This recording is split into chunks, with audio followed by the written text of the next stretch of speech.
औरंगजेबाची जी कबर आहे ती शिवाजी महाराजांचं जे शौर्य आहे आणि शिवाजी महाराजांचा पराक्रम जो आहे हा दर्शवणारी देखील ती त्या ठिकाणी त्यांची कबर आहे. आणि शिवाजी महाराजांचा मृत्यूनंतर 28 वर्षांनी औरंगजेबांचा मृत्यू झालेला आहे. आणि अशा परिस्थितीत ती कबर त्या ठिकाणी जी आहे ही कबर म्हणजे इतिहासाचा एक महत्त्वाचा तो पुरावा पण आहे.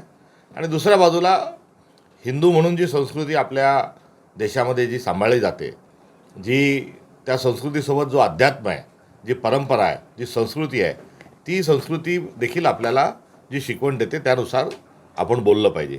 विश्व हिंदू परिषद आणि बजरंग दल हे जर त्याचं अनुकरण करत असतील तर त्यांनी त्यांच्या या वक्तव्याचा आणि या स्टंटचा त्यांनी विचार करावा. औरंगजेब जितका क्रूर होता आणि ज्या पद्धतीनं राज्यकारभार चालवत होता तेवढ्याच क्रूर पद्धतीनं आज देवेंद्र फडणवीस सरकार हे तेवढ्याच क्रूर पद्धतीने आज वागत आहे. संतोष देशमुखची झालेली हत्या हे क्रूरपणाचं एक लक्षण आहे. स्वारगेटमध्ये झालेला बलात्कार हा त्याचं लक्षण आहे. रावेरच्या खासदार ज्या केंद्रात मंत्री आहेत त्यांच्या घरातील लेकीबाळी सुरक्षित नाही हा त्यातला पुरावा आहे.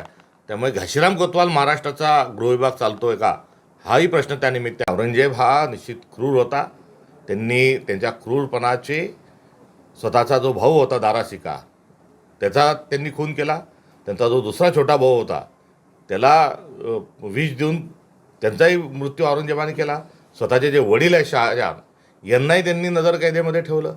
त्यामुळे एकंदरीत त्यांनी त्यांच्या घरच्या लोकांनाही सोडलं नाही, इतका क्रूर औरंगजेब होता. आणि अशा क्रूर माणसाची जी काही कुठे काही कबर विवर असेलही तर ती क्रूर म्हणूनच त्या ठिकाणी आहे. त्यामुळे तो काही वीरत्वाची ती कबर नाही आणि ती क्रूरपणाचीच कबर आहे. आणि ती कबर शिवाजी महाराजांच्या जाज्वल्य इतिहासाची साक्षी देखील एका बाजूला आहे.